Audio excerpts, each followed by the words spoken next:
And so last week we kind of walked into that space that's not easy. That space of how do you deal with conflict? How do you deal with stuff that how do you deal with that? Just that in that space, right? Like when someone offends you, or you're offended, or how do you walk into that? And so we talked about when you face conflict, really you're in that space where a few things happen. Your anxiety goes up, and how you handle that. Really, the Bible gave us some clear. Jesus gave us some clear teachings how to deal with that. And so, then the point behind that, really, what we said was, if we're going to stay together, if we're going to keep us together, and this is any relationship, in church relationship, we really kind of stayed in the church relationship, but that's even marriage, business, most relationships. You're going to keep us together.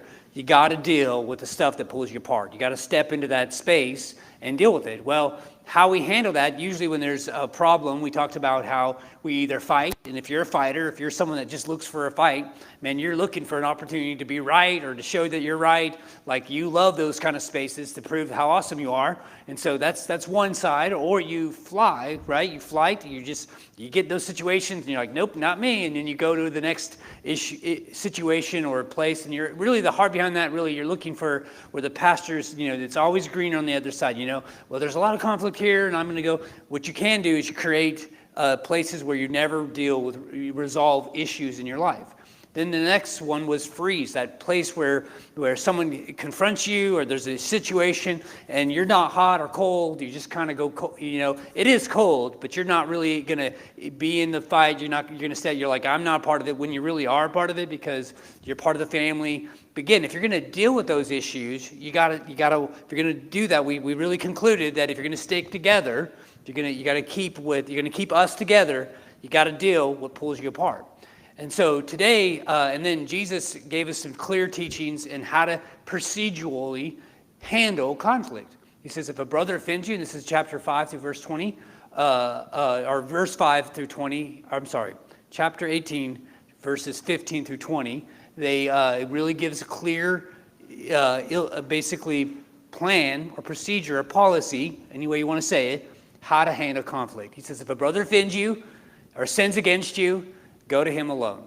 Again, that takes courage. That takes courage to step into this space. It takes courage to say, I don't know about you, but in my life, I never want to be known as a big sissy, right? Big sissy got hurt again, right? So it takes courage to say, listen, this relationship is valuable to me, and I'm willing to step and be vulnerable and tell you, look, this was offensive, or this happened, and to get it to the issue is to resolve it.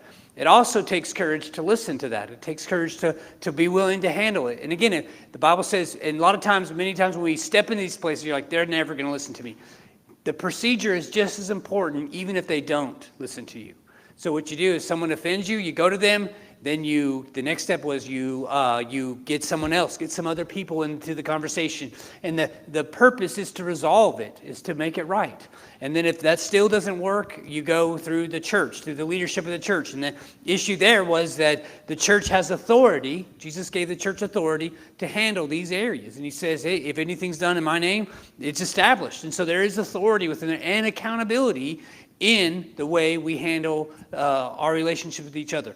And really really a big picture that God's really sharing here is the relationships you have with people are important.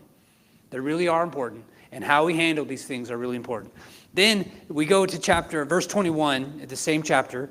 Peter, if you read the Gospels, you know that Peter's the kind of guy that he likes to kind of be the guy that has the right question. Usually gets Jesus usually is quick with him, like handles him pretty quickly or directly. But Peter, you feel like that he kind of wants to brag a little bit. So he's like, Jesus teaches us, like, okay, how many times should you forgive somebody? And so verse 21 says, then Peter came up and said, Lord, how often will my brother sin against me and I forgive him? As many as 7 times? Maybe it was legitimate. Maybe it was a sincere question. I'm a little skeptical about it, but he puts out a number, because if I was to say someone's to forgive me, not knowing, I was like 3 times is probably the most, right? Like 3 times is pretty good. One, we've heard the saying, right?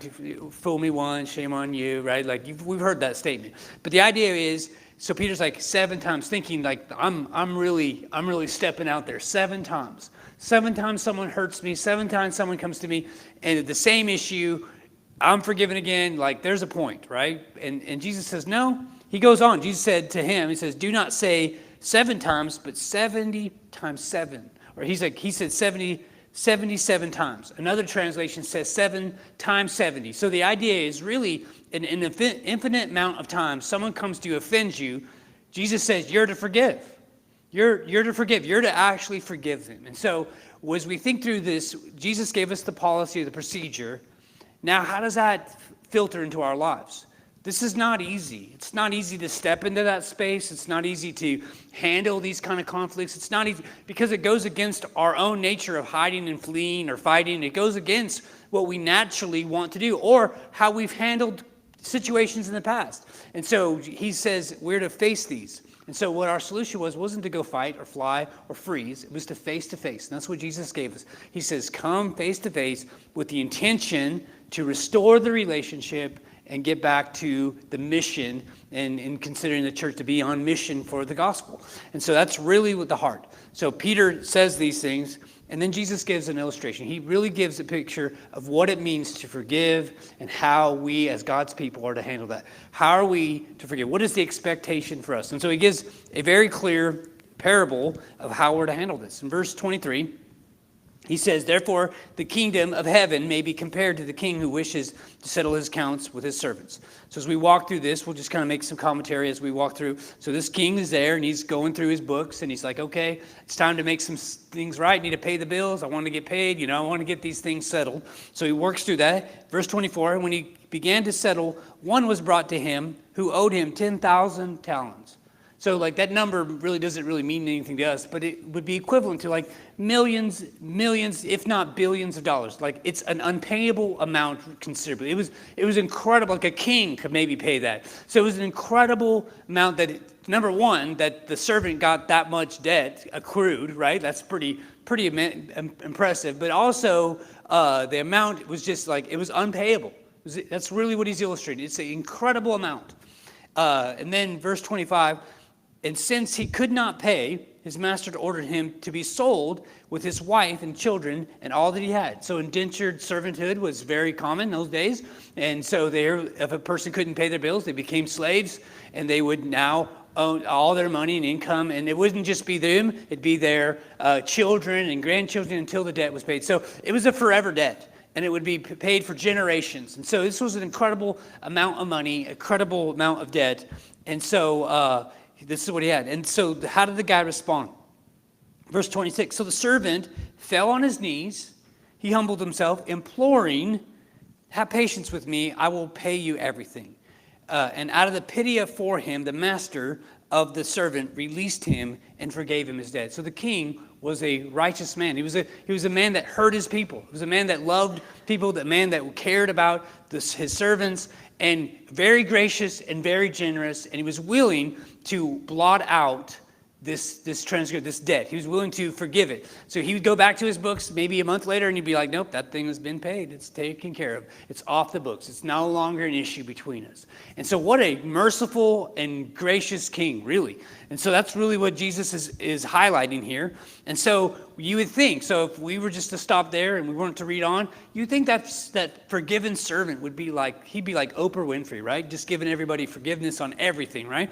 He would just be like, you get forgiveness and you get forgiveness, right? You just kind of think like the natural response when you just got a huge amount of sum forgiven, you're just going to everybody and forgiving everybody. You're just really generous and very very gracious to people that owe you. That's what you would assume. Well, he's highlighting how we're to respond to those that hurt us. And this is why forgiveness is expected for those that have been forgiven. Like it's expected of us. In verse 28, but when the same servant went out, he found one of his fellow servants who owed him 100 denarii. Now that amount was basically like kind of a day's wage, or it was a very little bit amount especially compared to the debt that he owed the king. Like it wasn't very much at all. But this other guy, so he goes and he makes his list, and he's like, okay, I'm going to figure out who owes me. And if you were an outsider, you'd be like, man, that guy's just going to go forgive that guy. He's what an amazing story. Nope, that's not what happened. He says, so he finds this guy that owes him 100 denarii, seizes him, and begins to choke him, saying, pay me what you owe me. Pay me. Where's my money? right? Where's my money? You owe me. And he's forceful, he's violent, he's really like opposite as you would assume he would have been, like just kind of shockingly. And so he grabs him by the throat, it says. I mean, he's just really not a pleasant guy. And it really just icky, right? Like, it's just like, man, you're here, you've just been settled this great debt, and now you're hunting for this guy that owes just a little bit of money in comparison. And so, he said, pay me what you owe. So this fellow servant, this other servant, fell down and pleaded with him, have patience with me, I will pay you. That's the same plea that he gave the king. But he didn't hear it the same way. He didn't respond the same way. He was callous and hard-hearted towards it. And he refused and went and put him in prison until he should pay. He acted violently. He acted it was very opposite, as you would assume, someone that had been in that situation. Now listen, he had been forgiven. He had experienced this. He had this experience of forgiveness that probably few others had had. And he now he did not translate that forgiveness to those that had hurt him or wronged him or owed him. He did not respond. So just like you, and we look at this situation, we're like, man, that's just not right. It's just not right. It feels icky. It feels icky. Verse 31, it says, when his fellow servants saw what had taken place, they were greatly distressed. They didn't like it either. And one way to kind of give it clarity is just like when your favorite team's playing football or basketball, or whatever your sport is, and the ref is kind of calling the game light and letting people play, and then towards the end of the game or a crucial moment, the ref pulls the flag like rightfully. Like, look, the truth is the guy owed him the 100 denarii. Like, there's no doubt that he owed it to him. But in the consistency of what had taken place, there shouldn't have been he should have been forgiving. It would have been his natural response. Just like in a game, like when someone pulls a flag on the teams that I like, man, especially if they're like, you can tell it's like a personal issue too, right? Like especially when they kind of let the game go, and you're like, man, they didn't play, they didn't pull it before, they didn't do it now. Now they're reffing the team. Thanks for winning the game, ref, right? Like that's our response, and that's kind of way I feel like this way. It's like we want it to be fair. There needs to be some consistency in this, and that's really where I feel like where we see. I think it's true. So what happens with us, so if we're an outsider and we see things like this, where we see people that claim that they've been forgiven by God's grace and they know Jesus and they have a walk with God and they're loving God, we are sometimes disgusted by their actions to others because we're like, man, you should have experienced this, right?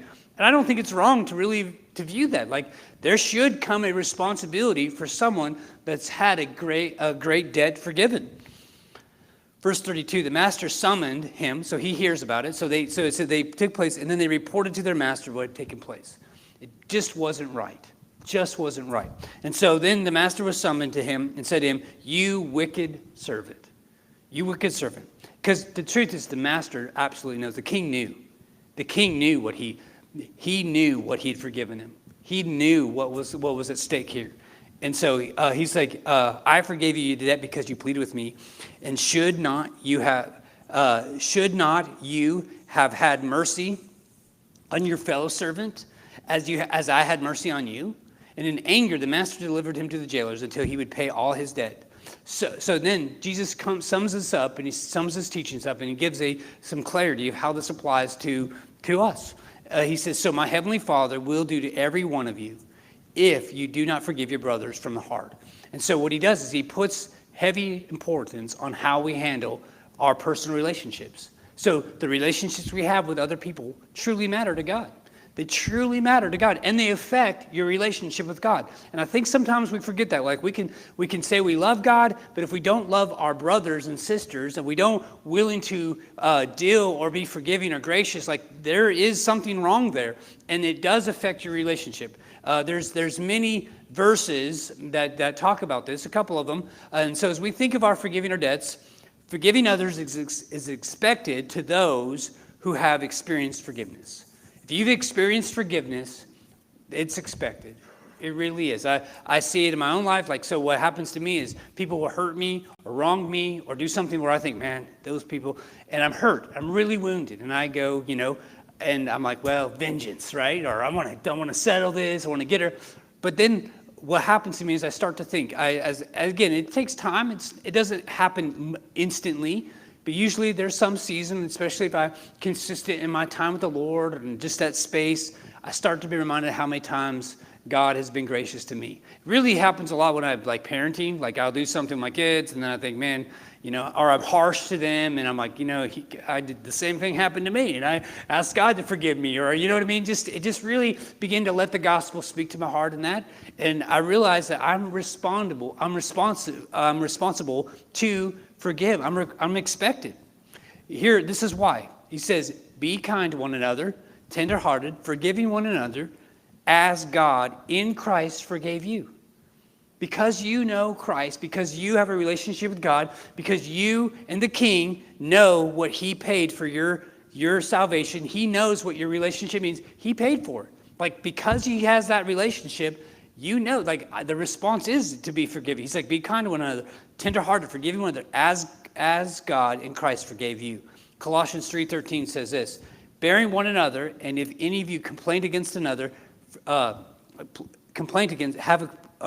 a complaint against another, forgiving each other as the Father has forgiven you, so you also must forgive. So as the Father has forgiven you, so must you also forgive. So there's a responsibility. And again, the way that comes to me is I just sit down and I usually let the gospel speak to my heart again. Just remind me. I may be hurt, and maybe it's a good, just a good pout session or a time alone where I'm just like, I can't believe he said that. How dare him? And I just think through it, or they owed me, they need to pay me. There's ways to, as you process through it your way, but there should come a point where you begin to realize, and especially if you've been forgiven. God's been gracious to you. God's been kind. And I'm not saying that forgiveness is cheap or pain. There is a process, and there's some really, really, really painful moments that people hurt people. People will do all kinds and say all kinds of things. A lot of times we talk about the little, the petty stuff. But there's some truly painful moments that are hurtful. And it was embarrassing. It was impacting. It maybe affected the season of your life. It's forgiven. We are now 20 years after 9/11. There's a process. There's some very painful moments in our U.S. history, and you can even think of our own personal lives. And how do we deal with forgiveness? How do we handle that personally? Again, I think it's a process, but I do think that your relationship with your brother and your sister, your relationship with others, is really inflected on how you relate with God. Jesus says this in Matthew 6, verse 9 to 15. Let me read verse 12. It says, and forgive us our debts as we have also forgiven our debtors. So as we've forgiven our debtors, forgive us our debts. And we see this correlation. We see this interdependence of how we respond, how we forgive others, how God forgives us. Now, I'll be honest with you, I don't understand all of this. I just know that the Bible teaches this. Verse 13, and lead us not into temptation, but deliver us from evil. For if you forgive others their trespasses, your heavenly Father will also forgive you. So how we handle it, I guess what comes to me is it's significant that we handle our earthly matters. It's important to God that we deal with one another with forgiveness and gentleness and care and and love and with the heart to restore. He says, but if you do not forgive others their trespasses, neither will your Father forgive your trespasses. Man, those are pretty strong statements. And so again, as you walk through that, as you process that in your own life and how you handle hurts in your life, I want to encourage you. This is your walk with God. So one thing to think through as we think through forgiveness really is a one-way street, or it deals with me. I can't make someone forgive. I can't make anything, but I can deal with my relationship with God and with others. And so I know the sins that I've committed, or if I becomes aware I've committed a sin, I'm very aware of those things. And the Bible talks about being very transparent and very honest how you handle that. And so think of it this way. Think of it as forgiveness deals with me. And so I have to forgive because what Jesus has forgiven me, right? That's my expectation. I can't speak for you, but I know my relationship with God. I know where God found me. I know what he's forgiven me of. And I know how he's faithfully forgiven me over and over and over and over. God has been so gracious and kind to me that the responsibility for me is to be forgiving to others. And even though it may be difficult or hard, I process through that as, again, what's helped me, just like in that story, the king looked at his logs, and so what will happen is you'll be doing something, and you'll think, man, that person hurt me, and like something will come up, or an issue will come up, and you remember how they hurt you, and what they said, and how they said it, and it becomes painful, and you're like, you start to get, and then you go back and you're, wait, I forgave him that. I forgave him that. We put that aside, like that debt has been paid. That debt has been paid. They don't know me. And so you're trying to move to the current situation, to where it is now. Where is the relationship? Now, one thing that happens to forgiveness is forgiveness and reconciliation are they're very close. But forgiveness, one author said this way, that reconciliation is the last step of forgiveness. So what we think is someone, and you've heard this, like you wrong somebody or someone wrongs you, and you're like, you just got to forgive and forget, right? Well, I don't know how to forget.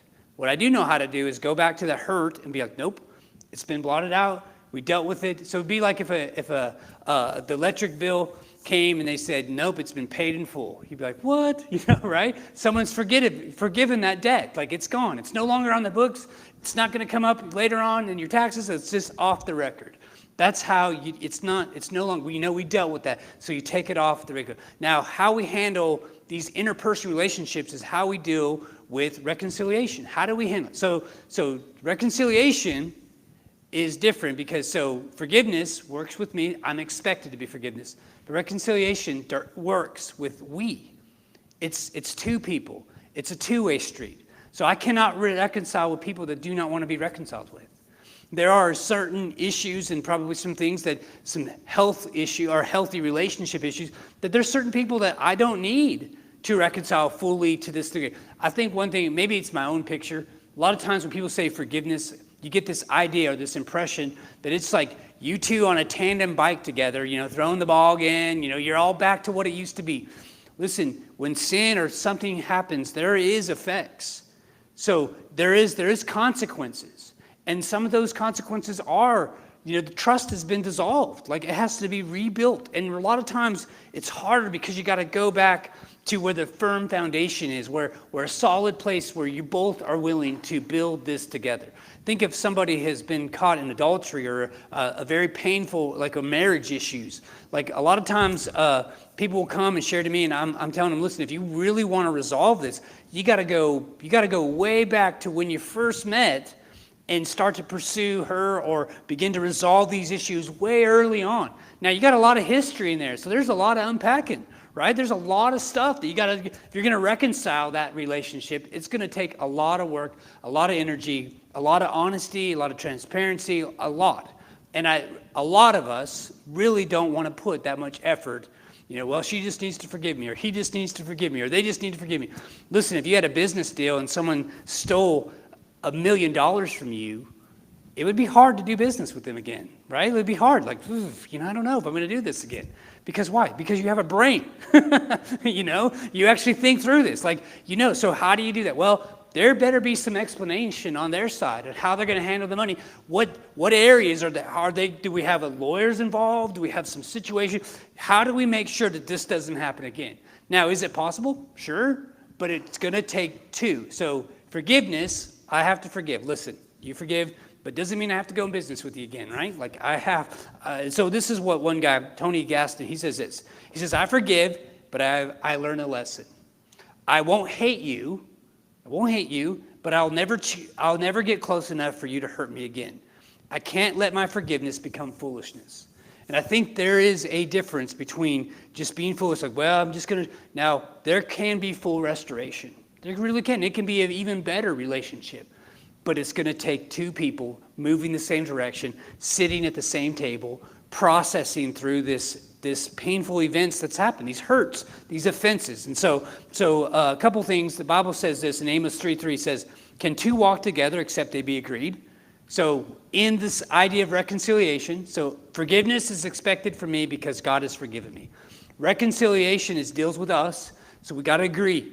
We got to agree to meet. We got to agree to sit down and talk about this. We got to get uncomfortable. We got to be willing to walk through this together. We got to be willing to fight for this thing to work. There's going to be some things said that are going to be, they're going to trigger us, right? This is not an easy thing. Romans 12:18 says this: if possible, as far it depends on you, live peaceably with all. Now, so this kind of gives you some guardrails or some help to how to process this in your own life.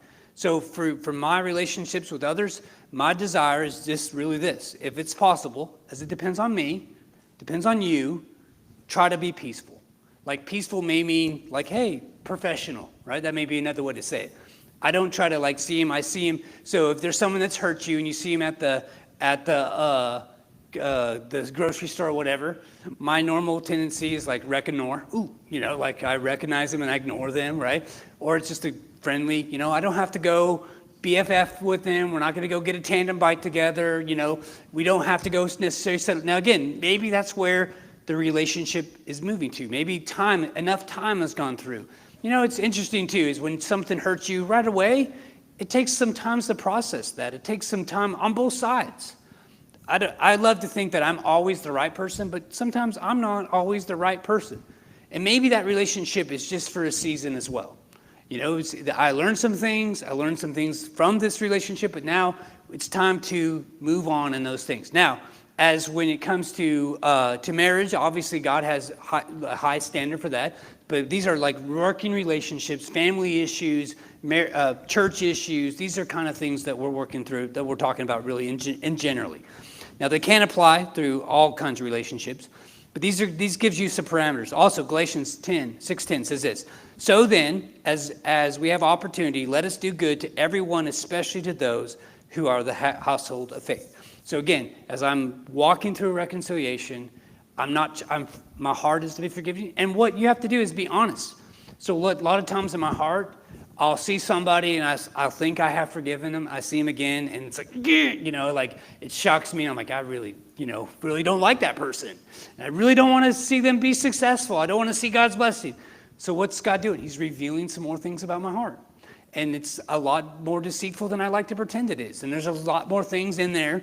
It's not easy. It's not easy. And it's also shows you how, just how deep hurts and pains really go. So again, that just could be a process. But as you walk through the reconciliation relationship, again, it's working. It's a two-way street. You may be willing to go this far, but they're not ready yet. So just be patient. Or they may be and you're not ready yet. So be patient. There should be a patience on both sides. And usually, listen, it always looks better on paper than it really is in real life, right? So we understand that. Okay, so finally, I would just want to give I read this in a book by Everett Worthington Jr. He gives some 4 planks for for the bridge to reconciliation. So these are 4 things that he kind of talks about as we walk through forgiveness. In his book, it's Forgiving to Reconcile and Bridges to Wholeness and Hope.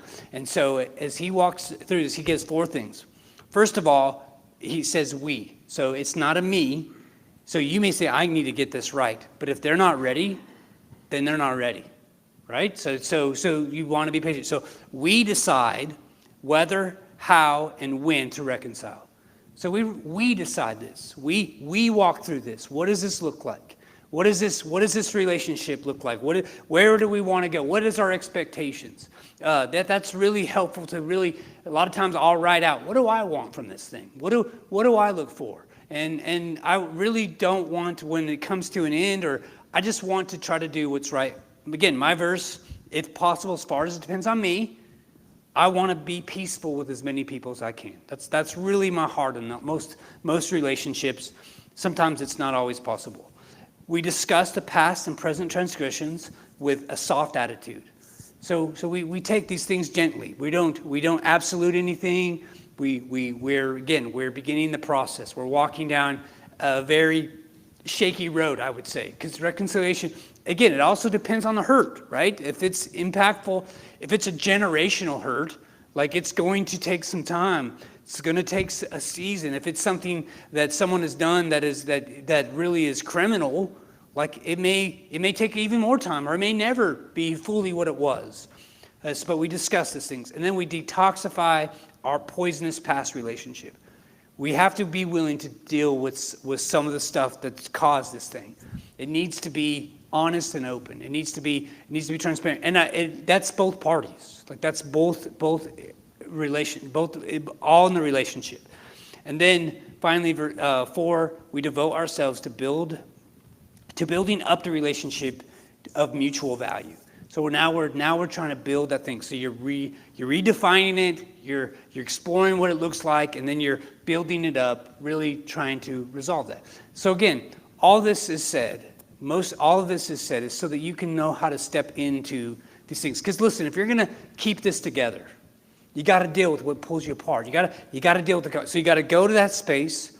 And so in that space, our job as Christians is to be forgiving. We are called by Christ, because of what Christ has done for us, to be forgiving. And it's beautifully illustrated in Jesus' parable. It's expected of us. So I can't say I can't be forgiving.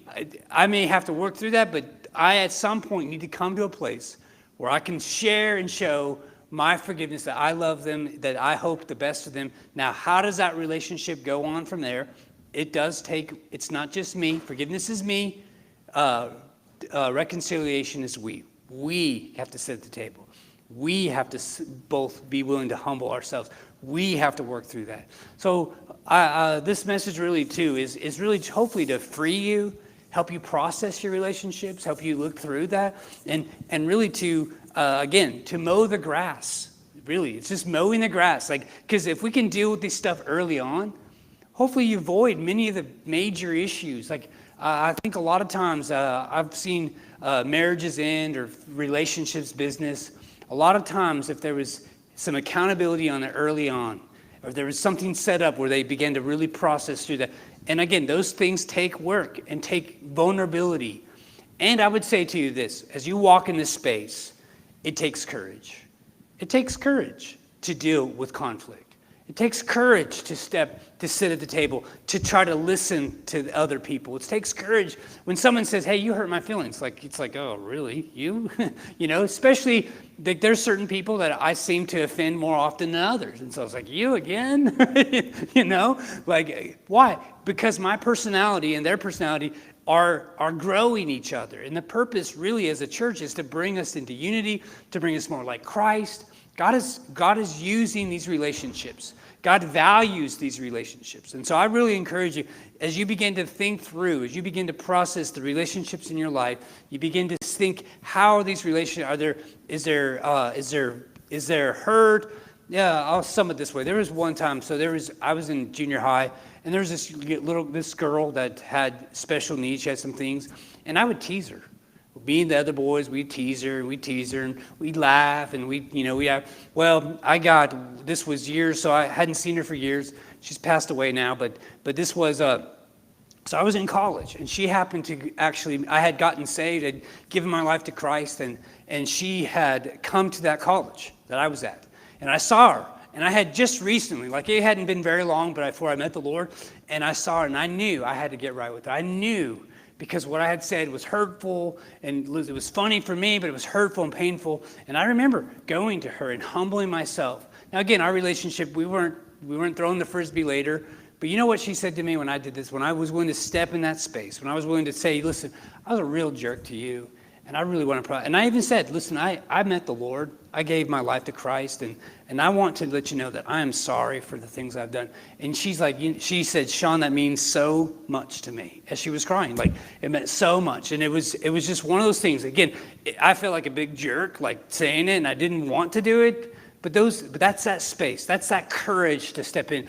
It was courageous for her to listen to me, because I was a real jerk. There were some very terrible things I had said to her, but she was willing to be forgiving. And once that was resolved, there was a burden relieved, a freedom, man, I felt like I could conquer the world. And that's the way when we're willing to step in those spaces. They're very difficult, they're very challenging, and sometimes as this is new to you, if it's new to step into how to deal with these issues, it can be very awkward at times, it can be very clunky, is kind of the word that comes to my mind, but I would just encourage you, if we want to keep this together, We got to deal with what's pulling us apart. Okay?